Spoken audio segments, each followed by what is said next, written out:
Good morning student. बेटा हम आवृत बीजी जो पादप हैं उनमें निषेचन जो क्रिया है उसका अध्ययन कर रहे हैं। निषेचन में हमने 2 चरण पढ़ लिए थे। पहला चरण था पराग कणों का अंकुरण, पराग कणों का अंकुरण ये पढ़ लिया था ये चरण। और दूसरा जो चरण था वो था पराग नलिका में वृद्धि। ये 2 चरण जो हैं ये हमने कर लिए थे निषेचन के। एक तो पराग कणों का अंकुरण और एक पराग नलिका में वृद्धि। अब तीसरा चरण है पराग नलिका का बीजांड में प्रवेश, कि पराग नलिका बीजांड में किस प्रकार प्रवेश करती है। देख बेटा, पराग कण जब अंकुरित होते हैं तो पराग नलिका निकलती है और ये पराग नलिका वृत्तिका से होती हुई बीजांड की ओर गति करती है। अब पराग नलिका पोलन ट्यूब जो है ये बीजांड में, ओव्यूल जो है उसमें किस प्रकार प्रवेश करती है। तो आवृत बीजी जो पादप होते हैं, एंजियोस्पर्म जो पादप होते हैं, उनमें पराग नलिका बीजांड में 3 प्रकार से प्रवेश करती है। पराग नलिका जो है ये बीजांड में 3 प्रकार से प्रवेश करती है। ठीक है बेटा, जिसमें हम पहला प्रवेश लेते हैं अंडद्वारी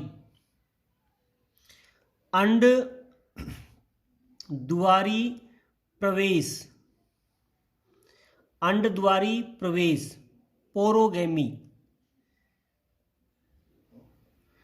पोरोगैमी यानी अंडद्वारी प्रवेश।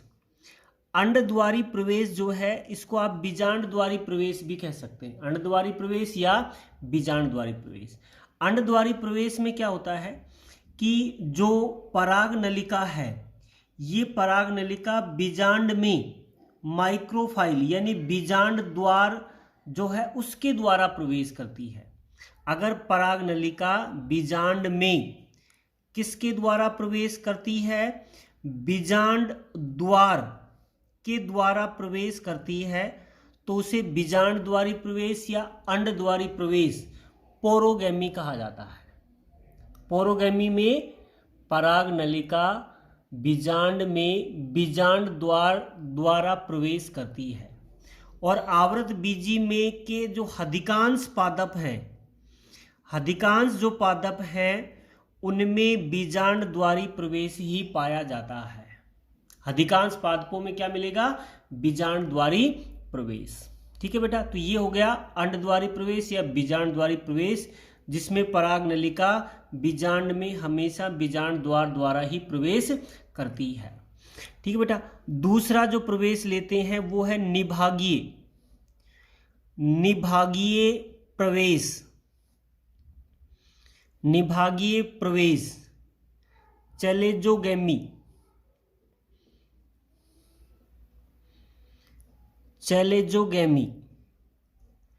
निभागीय प्रवेश। देखिए बेटा, नाम से पता लग रहा है निभागीय प्रवेश में क्या है कि पराग नलिका जो है ये बीजांड में निभागीय क्षेत्र चैलेंजल एंड जो है उसके द्वारा बीजांड में प्रवेश करती है। कौन से भाग से प्रवेश करेगी, निभागीय जो भाग होता है उसके द्वारा बीजांड में ये प्रवेश करती है। और ये जो है किन में मिलता है, एक तो कैजुराइना जो है उसमें ये निभागीय प्रवेश मिलता है। एक बिटेला जो है उसमें, कैजुराइना में और बिटेला जो है इसमें निभागीय प्रवेश होता है। भाई अधिकांश आवर्त बीजियों में कौन सा है, अंडद्वारी प्रवेश। और निभागीय प्रवेश एक तो किस में मिलता है, कैजुराइना में, और बिटेला जो है उसमें पाया जाता है, जिसमें पराग नलिका बीजांड में बीजांड द्वार द्वारा प्रवेश करती है। ठीक बेटा, उसके बाद तीसरा जो प्रकार है वो है अध्यावरणीय प्रवेश। अध्यावरणीय प्रवेश जिसे मीसोगैमी या मीजोगैमी बोला जाता है। मीसोगैमी या मध्य प्रवेश भी कह सकते हैं आप इसे। अध्यावरणीय जो प्रवेश है, भाई नाम से पता लग रहा है कि जो पराग नलिका है वो बीजांड के अध्यावरण से बीजांड में प्रवेश करती है। किसके द्वारा? बीजांड का जो अध्यावरण है उस अध्यावरण के द्वारा बीजांड में प्रवेश करती है। अध्यावरण के द्वारा जाती है तो बीजांड अध्यावरणीय प्रवेश कहलाता है। ठीक है। और ये कुकुरबीटा जो पादप हैं उनमें बीजांड जो पराग नलिका है वो बीजांड में अध्यावरण के द्वारा प्रवेश करती है। तो ये है बेटा पराग नलिका का बीजांड में प्रवेश। 3 प्रकार से हो सकता है। अगर पराग नलिका बीजांड द्वार के द्वारा प्रवेश करती है तो उसे बीजांड द्वारी या अंडद्वारी प्रवेश या पोरोगैमी कहा जाता है, और ये अधिकांश आवर्तबीजियों में मिलता है। निभागीय प्रवेश जो है जिसमें पराग नलिका जो है बीजांड में निभागीय क्षेत्र से प्रवेश करती है, ये कैजुराइना में, बिटेला में पाया जाएगा। अध्यावरणीय जो प्रवेश मीसोगैमी जो है, इसमें जो पराग नलिका है अध्यावरण के द्वारा बीजांड में प्रवेश करती है, और ये मिलता है कुकुरबीटा के जो पादप हैं उनमें ये पाया जाता है। ठीक बेटा, तो ये अपना तीसरा चरण हो गया पराग नलिका का बीजांड में प्रवेश। ठीक है। निषेचन हमने स्टार्ट किया था, 2 चरण हमने पिछले लेक्चर में कर लिए थे। तो पराग कणों का अंकुरण और दूसरा पराग नलिका में वृद्धि, और तीसरा आज हमने किया है पराग नलिका का बीजांड में प्रवेश। ठीक बेटा, उसके बाद चौथा चरण लेते हैं हम। चौथा चरण जो है वो है भ्रूणकोश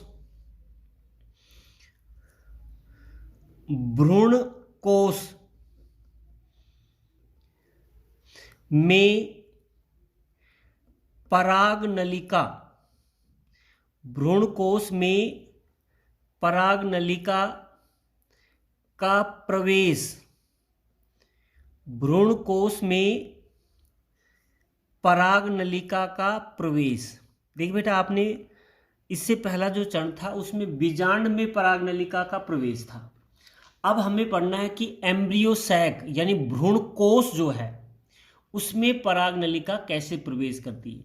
देख बेटा, ये है भ्रूणकोश जो 7 कोशिकीय और 8 केंद्रकीय संरचना होती है, जिसमें ये प्रतिमुखी कोशिकाएं हैं, ये केंद्रीय कोशिका है, और ये अंड उपकरण जिसमें एक बड़ी अंड कोशिका होती है और 2 सहायक कोशिकाएं होती हैं।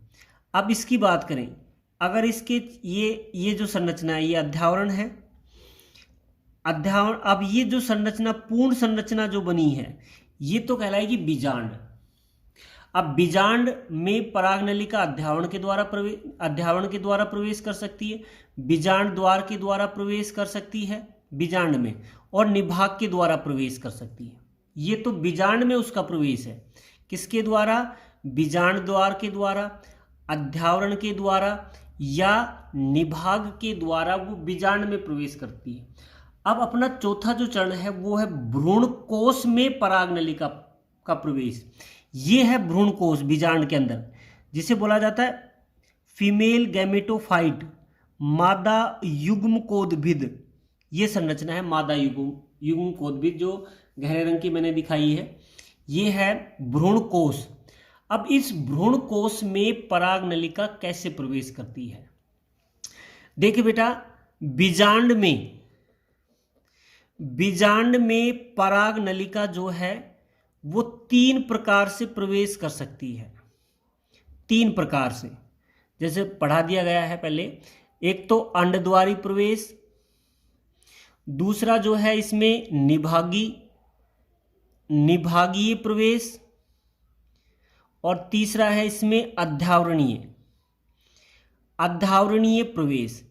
इन 3 प्रकार से पराग नलिका बीजांड में प्रवेश करती है, लेकिन पराग नलिका भ्रूणकोश में, भ्रूणकोश जो है उसमें हमेशा बीजांड द्वार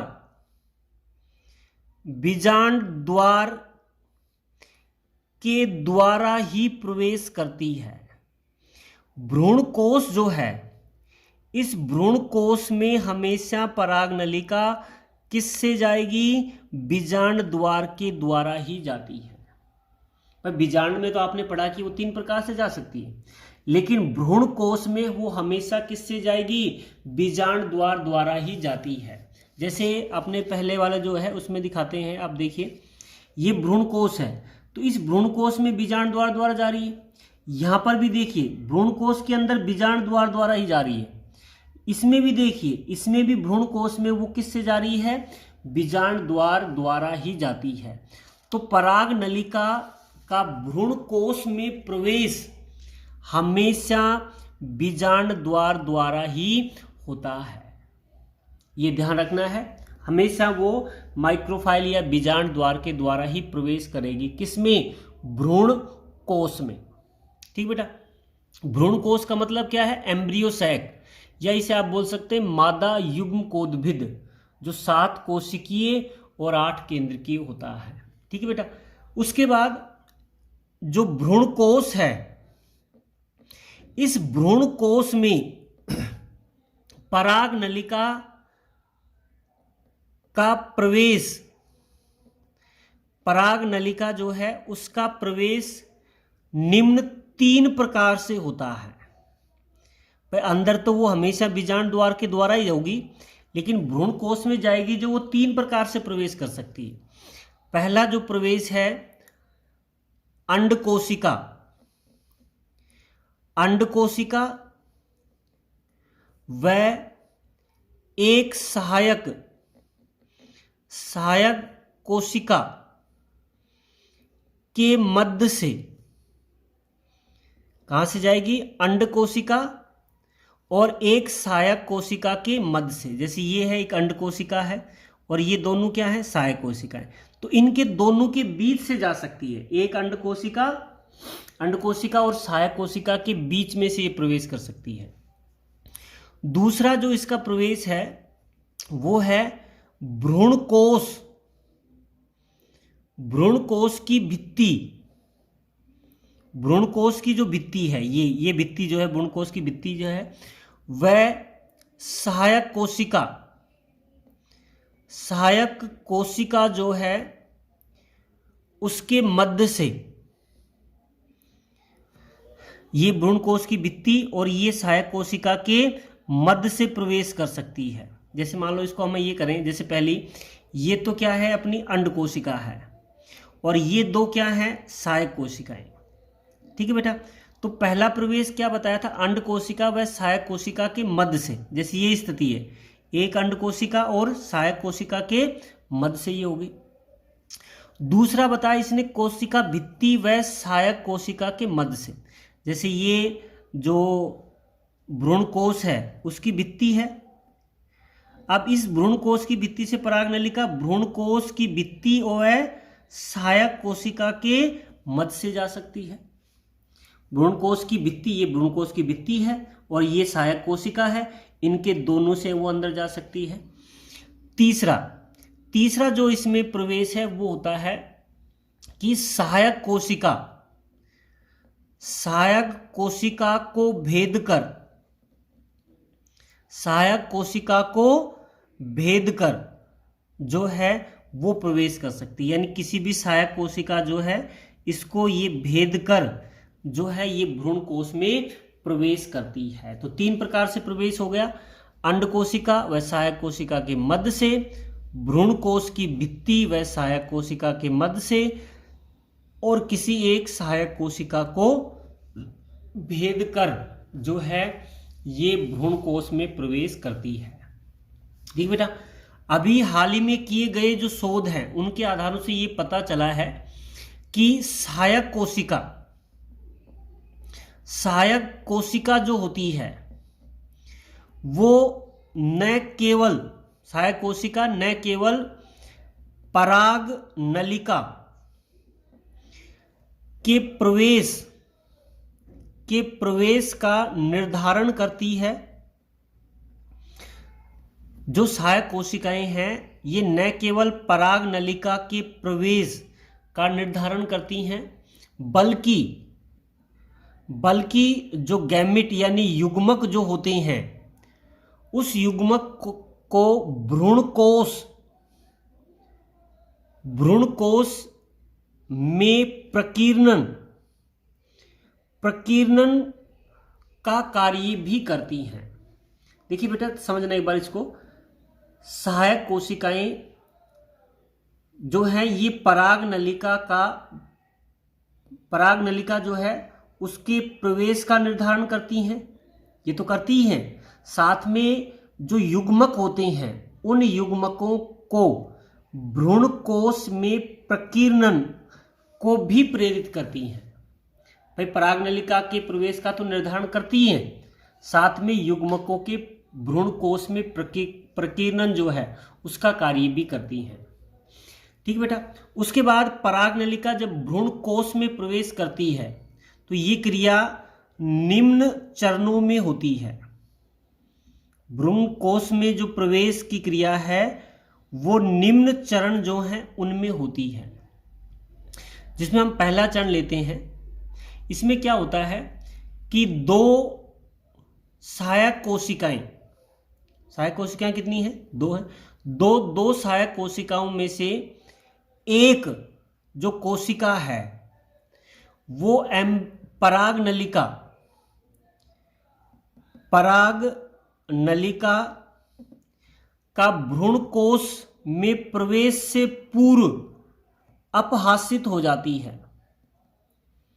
दो जो सहायक कोशिकाएं हैं उनमें से एक सहायक कोशिका पराग नलिका जब भ्रूणकोश में प्रवेश करती है उससे पहले ही अपहासित हो जाती है, एक सहायक कोशिका। ठीक है। उसके बाद जो दूसरा जो चरण है वो है कि जो अपहासित कोशिका है, अपहासित जो कोशिका है जो प्रवेश से पहले ही अपहासित हो गई थी, अपहासित कोशिका में जो तंतु समुच्च पाए जाते हैं, तंतु समुच्च जो पाए जाते हैं वो पराग नलिका को उस स्थान से प्रवेश में सहायता करते हैं। प्रवेश में क्या करते हैं? सहायता।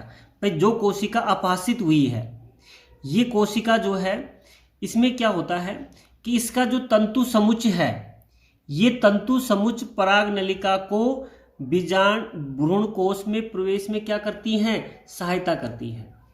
भाई दो सहायक कोशिकाओं में से एक सहायक कोशिका पराग नलिका जब बीजांड में प्रवेश करती है उससे पहले अपहासित हो जाती है। अब इस अपहासित कोशिका में जो तंतु समुच्च हैं वो पराग नलिका को उस स्थान से भ्रूणकोश में प्रवेश में सहायता करते हैं। कौन? तंतु समुच्च। ठीक बेटा। तीसरा जो चरण है अपना, तीसरे चरण में क्या होता है कि पराग नलिका के प्रवेश तक पराग नलिका के प्रवेश तक दोनों नर युग्मक होते हैं, दोनों जो नर युग्मक हैं वो एक दूसरे के संपर्क में रहते हैं।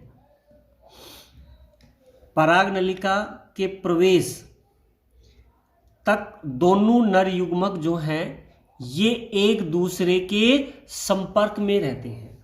जब तक वो पराग नलिका भ्रूणकोश में प्रवेश करती है जब तक दोनों नर युग्मक एक दूसरे के संपर्क में रहते हैं। ठीक बेटा, ये तीसरा चरण हो गया। चौथा जो चरण है, चौथे चरण में क्या होता है कि कुछ समय पश्चात जो पराग नलिका है, भाई पराग नलिका जब भ्रूणकोश में प्रवेश कर चुकी है तो कुछ समय पश्चात पराग नलिका का जो शीर्ष भाग होता है, इस शीर्ष भाग पर एंजाइम के प्रभाव से शीर्ष भाग पर एक छिद्र का निर्माण हो जाता है। शीर्ष भाग पर क्या बन जाता है? एक छिद्र बनने से एक तो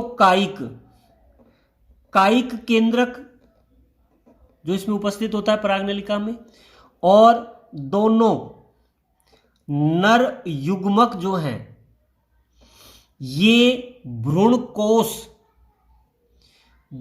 कोश जो है उसमें स्वतंत्र हो जाती हैं। जैसे ही पराग नलिका भ्रूण कोश में प्रवेश करती है, जैसे ये पराग नलिका भ्रूण कोश में प्रवेश करती है, तो उसके कुछ समय पश्चात उसके शीर्ष पर एंजाइम की क्रिया के द्वारा एक छिद्र बन जाता है, जिससे एक तो कायी कोशिका का केंद्रक और दोनों नर केंद्रक जो हैं ये भ्रूण कोश में स्वतंत्र हो जाते हैं। ठीक बेटा, ये है चौथा चरण। अब बेटा इसको एक बार दोबारा समझना। भ्रूण कोश का पराग नलिका में प्रवेश जो हमेशा किसके द्वारा होगा? बीजांड द्वार के द्वारा। 3 प्रकार से हो सकता है, अंड कोशिका व सहायक कोशिका के मध्य से, भ्रूण कोश की भित्ति व सहायक कोशिका के मध्य से, या किसी एक सहायक कोशिका को भेद कर। ठीक बेटा, और ये निम्न चरणों में होती है ये क्रिया कि 2 जो सहायक कोशिकाओं में है उनमें से एक कोशिका पराग नलिका के प्रवेश से पूर्व अपाशित हो जाती है। अपाशित कोशिका का जो तंतु समुच्चय है वो तंतु समुच्चय पराग नलिका को इस स्थान से भ्रूण कोश में प्रवेश में सहायता करता है। तीसरा, पराग नली के प्रवेश से दोनों नर युग्मक, प्रवेश से पहले दोनों नर युग्मक एक दूसरे के संपर्क में रहते हैं। चौथा है कि पराग नलिका जैसे भ्रूण कोश में प्रवेश करेगी उसके शीर्ष पर एंजाइम के प्रभाव से एक छिद्र बनता है, जिससे कायी केंद्रक दोनों नर केंद्रक भ्रूण कोश में स्वतंत्र हो जाते हैं। ठीक बेटा, तो आज हमने निषेचन के 4 चरण कंप्लीट कर लिए, जिसमें पहला जो चरण था वो था पराग कणों का अंकुरण। दूसरा चरण था कि पराग नलिका में वृद्धि। तीसरा चरण जो आज हमने पढ़ा था पराग नलिका का बीजांड में प्रवेश, और चौथा चरण पराग नलिका का भ्रूण कोश में प्रवेश। ठीक बेटा, तो आज के लिए इतना ही। Thank you.